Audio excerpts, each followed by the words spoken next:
Welcome back to the channel. Today we're taking you back to a tragic chapter in British mining history, the Donnington Wood pit disaster of 1875. On September the 11th of that year, a routine morning at the colliery turned into a nightmare, claiming the lives of 11 miners, some of them just teenagers. The story is not only about loss, but also about the bravery of a tight-knit community, the lessons learned and the legacy that still echoes in Telford today. Today we visit two graves here at St George's Church in Telford, Emmanuel Guy and Alfred Guy.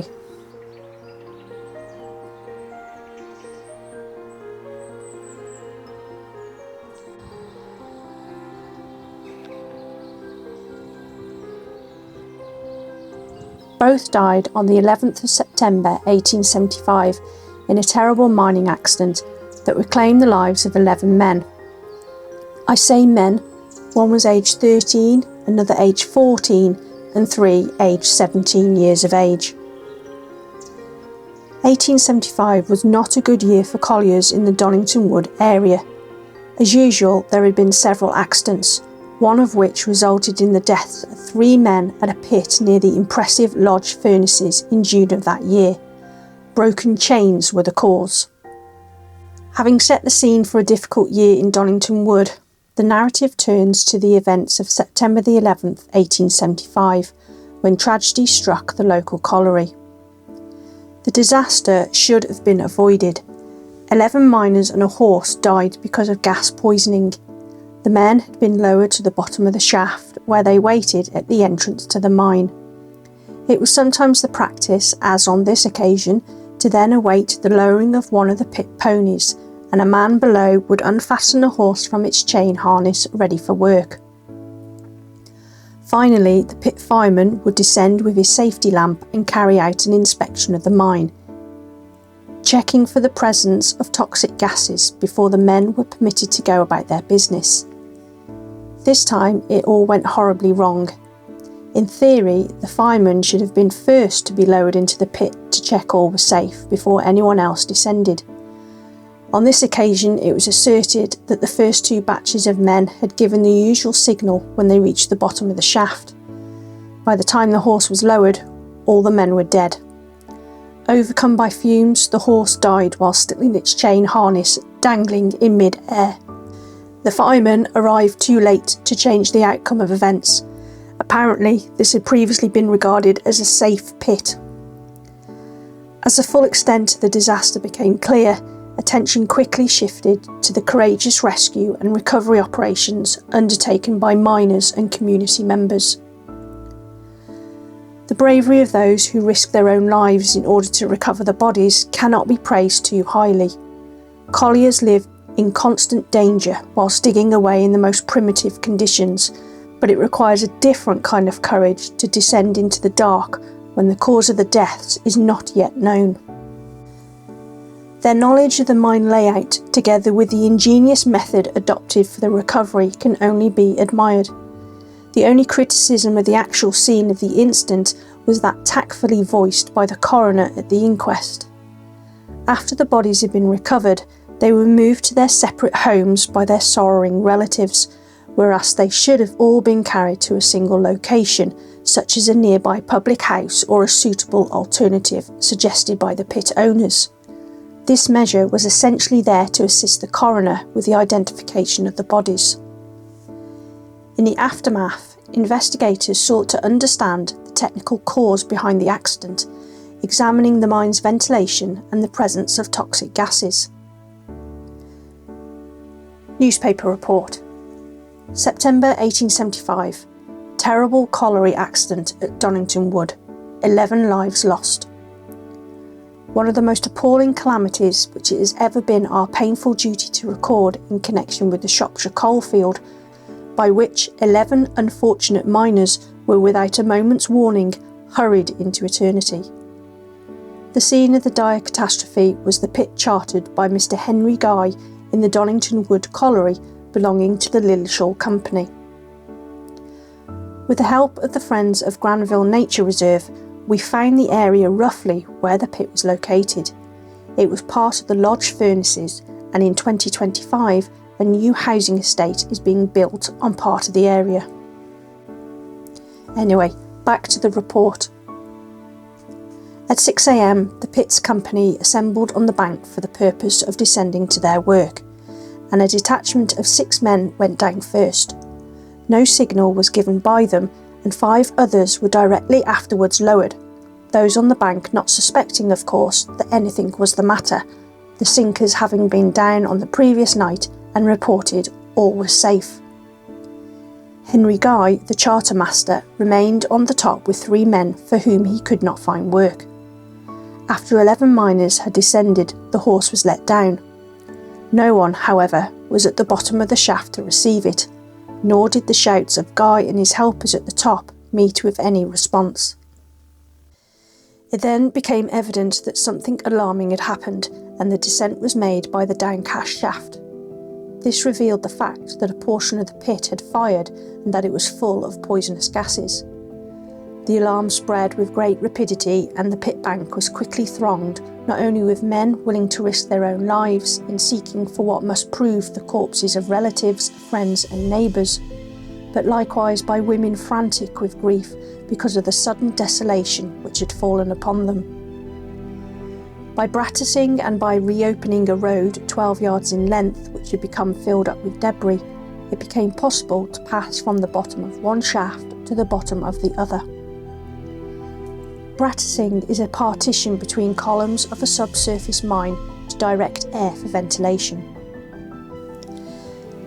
In effecting this, much risk was run by the workers, who now and again had to leave and return to the bank stupefied by the poisonous gas. Presently the carcass of the horse was come upon at the bottom of the upcast shaft, and beneath the animal there were the dead but unmutilated bodies of the 2 miners who had been told off to receive the animal as soon as it had been let down. The other 9 miners, there was reason to believe, were all lying dead in the inset about 25 yards from the bottom of the upcast shaft.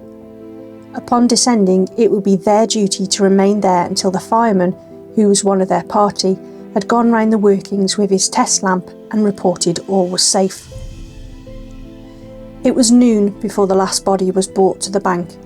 At one time, intense excitement was caused by a report that one of the poor fellows was alive, but the surgeon, Mr. Gibson, assistant to Dr. Green, soon dispersed the last ray of hope. The man was beyond all human aid. All had been fatally poisoned within perhaps 10 minutes of their reaching the inset. On none of the dead was there any distortion of either features or limbs, but the lamp black around the nostrils was a clear indication that they had breathed fire stink and carbonate oxide. Further exploration revealed that this had come from accidentally fired coal which was burning slowly in an airway some 80 yards off. The pit is working the yard coal and the Yellowstone, and there is an old and closed up working in a seam whose floor comes up on the roof of the airway mentioned. In this old working there was an accumulation of gob or refuse slack coal, which not unfrequently ignites by spontaneous combustion. Such an ignition would seem to have occurred in this instance, and the slack, after smouldering for some days, burnt its way during Friday night through the roof of the airway, where as it met the air, the incandescent mass burst into a smouldering flame which consumed the air and sent out smoke and fire stink and carbonate oxide. This vapour was deadly in the inset, as well as from thence to the seat of the fire, and by the firing of it and the naked candles which the 9 who entered the inset carried, the air from the inset to the shaft, and indeed some distance of the shaft, came equally deadly, and occasioned the death of the 2 men at the bottom of the shaft, and also the horse almost simultaneously with the death of the 9 who'd gone 25 yards further in. Mr. Charles Green, manager of the Donnington colliery for the Lilleshall Company, was early at the pit directing the operations for the bringing out of the bodies. The underground operations were personally directed by Mr. George Wheeler, mechanical engineer to the Lilleshall Company, assisted by Mr. A. H. Morris, manager of the company's Priorslee colliery, who incurred considerable risk and sustained temporary injury from the effects of the poisonous gas.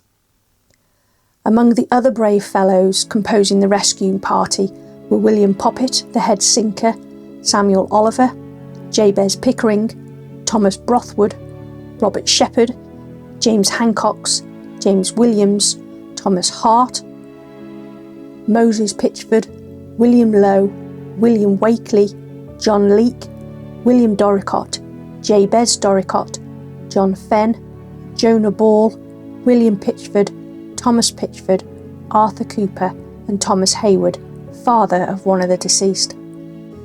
The Reverend G. Todd, vicar of Rockedine Wood, was at the pit and asked to be allowed to descend the downcast shaft to assist in the search for the bodies, but Mr. Wheeler had a sufficient number of men for the work. Mr. Todd, however, rendered valuable service by administering brandy to those of the rescuing party who were suffering from the effects of the poisonous atmosphere. The Reverend Mr. Hempfield and the Reverend J. Causland were also on the bank ready to render any assistance in their power. All the bodies were removed to their respective homes by their sorrowing relatives. On Sunday, Mr. T. Wynne, the government inspector, went to the pit, which was visited by large numbers during the day.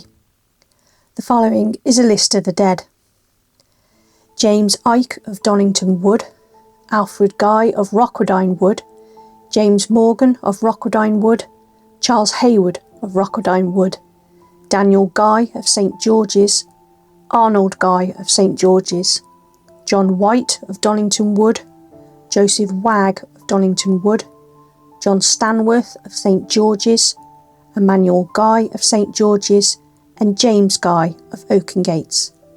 The cause of death given on the death certificates for all the victims was suffocation. The last census taken before the accident was 1871, and we can see for 9 of them where they were living and who with. Alfred Guy is 21 and working as a stone miner. He is lodging with a Jonah Barrett and his family at Gower Street, St. George's.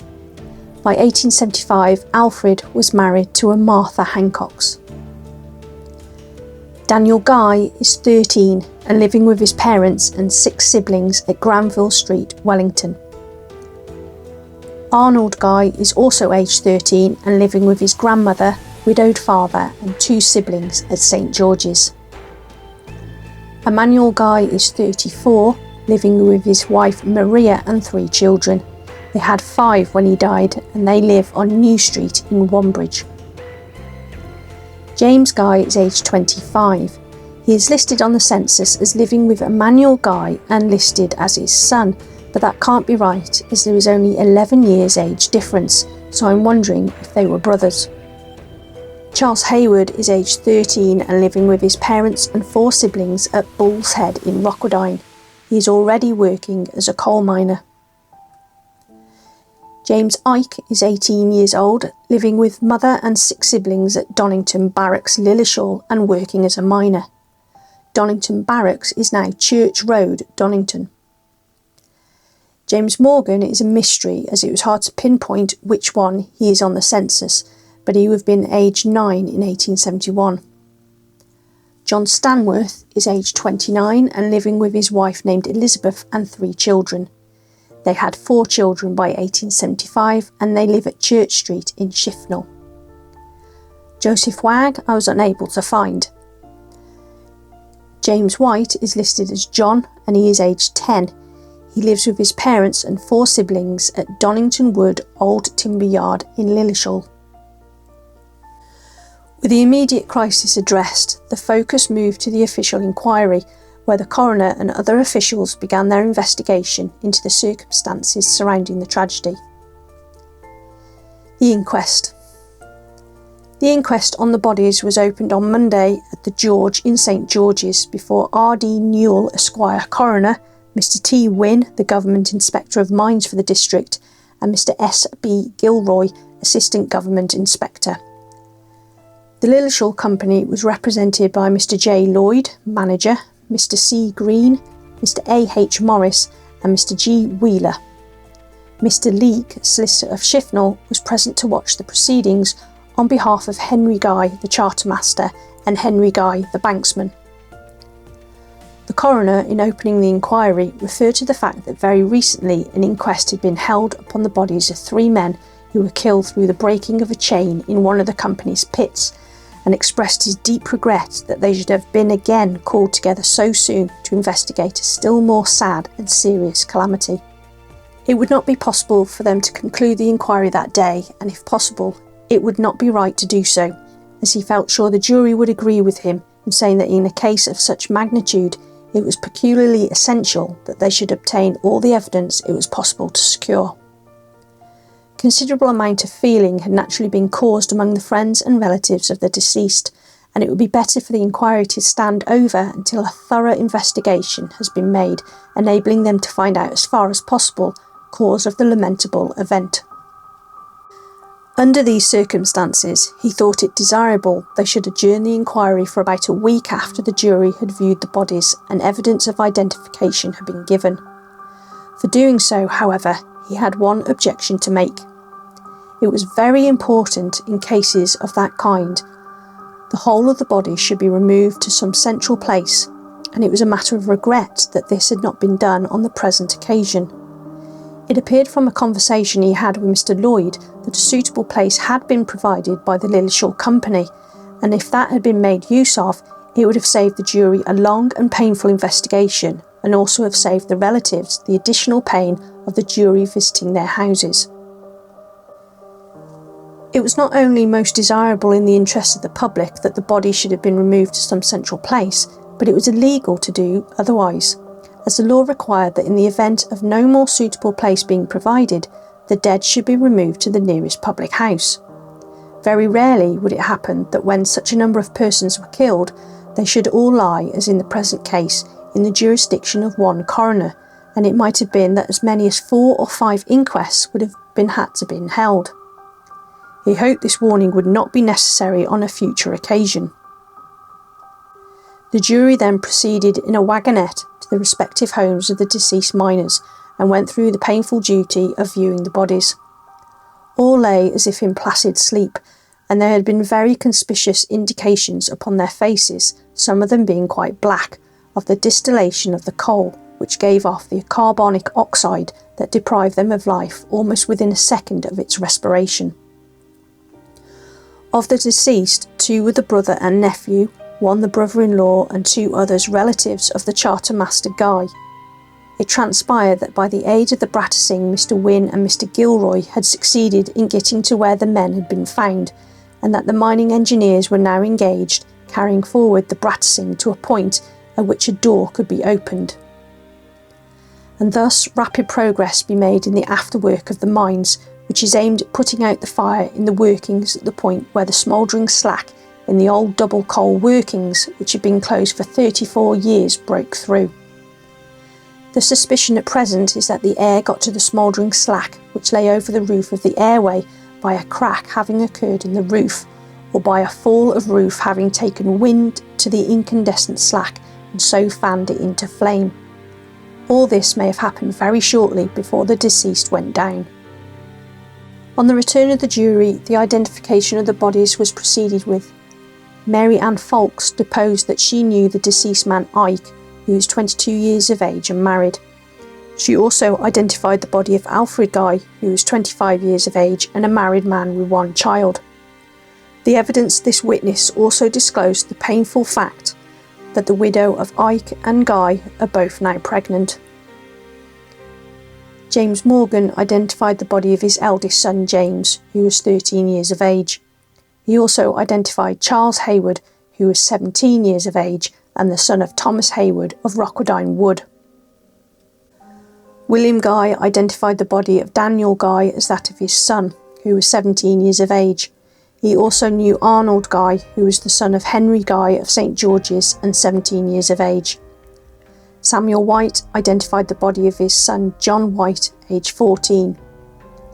Anne Bates identified the body of Joseph Wagg, a single man aged 28. Charles Guy stated that he knew John Stanworth, one of the deceased men, who was 35 years of age, married with 4 children. He also identified the body of Emmanuel Guy, a married man with 5 children, aged 38, and James Guy, a single man aged 29. This concluded the evidence of identification, and the inquiry was then adjourned until Tuesday the 21st at 2 p.m. September 1875. The fatal pit accident near Donnington Wood, adjourned inquest and verdict. The inquiry was resumed at the George Hotel at 2 p.m. yesterday before Mr. Newell, coroner, and the jury of last week. There was also present Mr. Wynne, Government Inspector, Mr. S.B. Gilroy, Assistant Inspector, Mr. Charles Green, Mr. Morris of the Lillishall Company's engineer, Mr. Hodges of the firm of Rogers and Hodges, who watched the case on behalf of the company, Mr. Leake of Shifnal on behalf of the chartermaster. James Hancox was the first witness and deposed that he was a sinker and was working in the pit where the accident occurred the evening previously from 3:30 p.m. till about 9 p.m. He did not notice anything particular. He considered there was good ventilation. Thomas Hart, who was working with him, confirmed his statement. Henry Guy, chartermaster, stated that he had been 5 years chartermaster of that pit. John Stanworth was the reeve and went down in the first band full. He, the witness, had been down the pit the day previous. He had then noticed a slip in the top coal and had it properly cleared away, and there was a good draught in the pit when he left off working the night before the accident. The morning of the accident, he went to the pit about 5:30. He was preparing timber to go down. He did not hear the signal. He did not take notice. He helped to send the horse down, and his son, who is banksman, called his attention that there was no signal when it had got to the bottom. He then sent 2 men down the updraft shaft. When the catastrophe was discovered, there was no smell or anything to indicate anything was wrong. Henry Guy, banksman, stated that he was at his work at 5:30 and that he had let down the first band of men and received their signal. He then let down the second and received a signal from them. The next draft he let down the horse, and receiving no signal, he signalled to the man he's supposed to be at the bottom of the shaft. There was no reply, and he heard the horse groaning. He called his father's attention, who let him down the updraft shaft. Several other witnesses who had previously worked in the pit stated that it was a safe pit and of good ventilation. George Yates deposed that he was a collier and that he was at the top of the pit on the morning of the accident, and he saw the first band full go down and then went to get his tools from the engine. He heard no signal. He was about 15 yards from the pit. Mr. Morris, engineer, gave evidence on the state of the pit after the accident, and Mr. C. Green as to the general condition of the pit, which he considered to be in good working order and that he could not account for the accident. Mr. S.B. Gilroy stated that he was Assistant Inspector of Mines in this district. He accompanied Mr. Wynne to the scene of the accident on the Monday morning following. It was then impossible to make any investigation, and that he visited the scene again yesterday.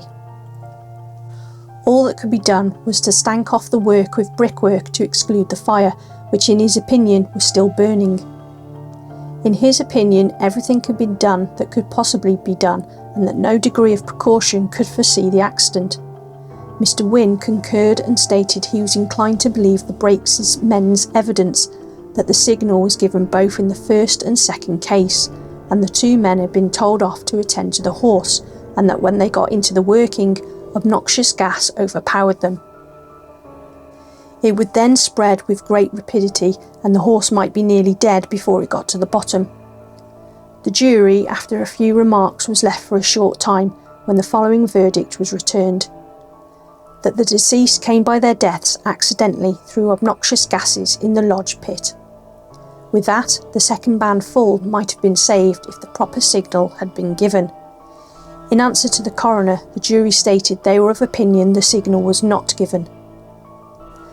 A very kind letter was then read by Mr. Lloyd, expressing the sympathy of Earl Granville and other members of the company with the widows and orphans of the deceased, and that his lordship had inquired what could be done for their relief.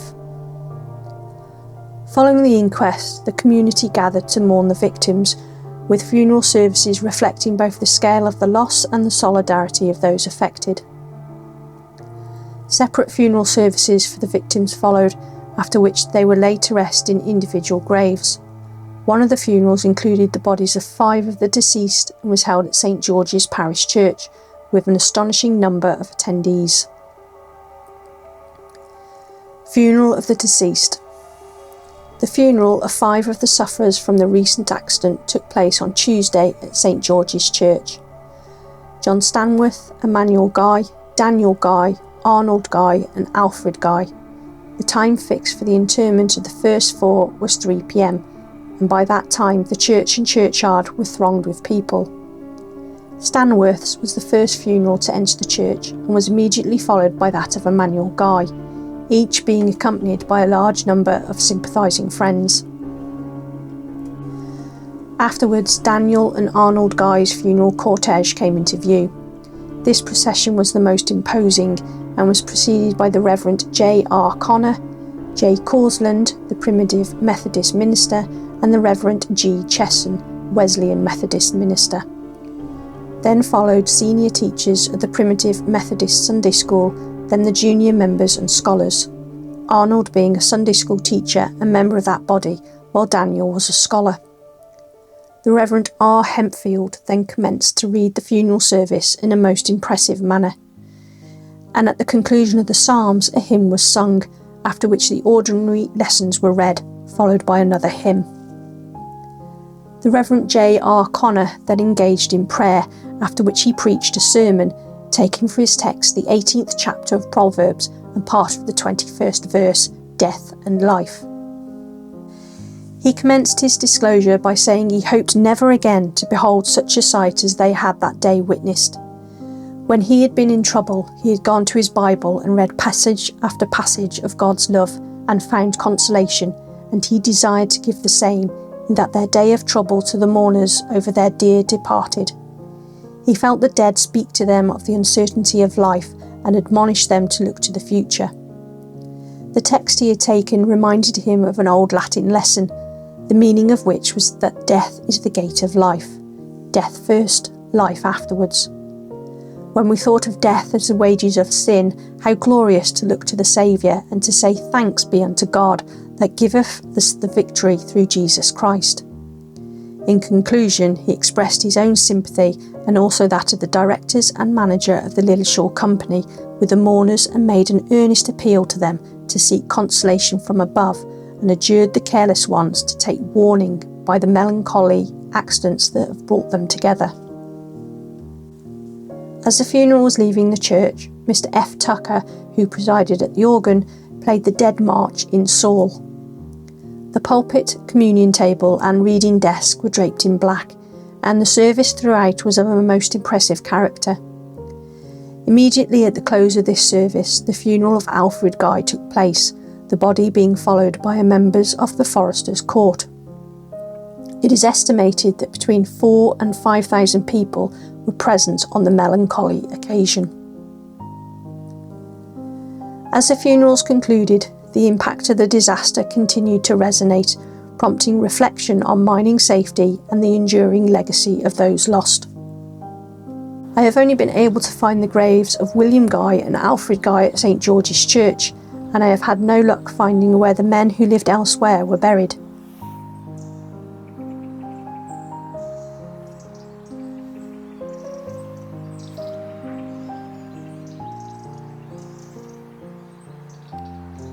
This incident was fortunately the last major disaster to occur in the area until the 20th century.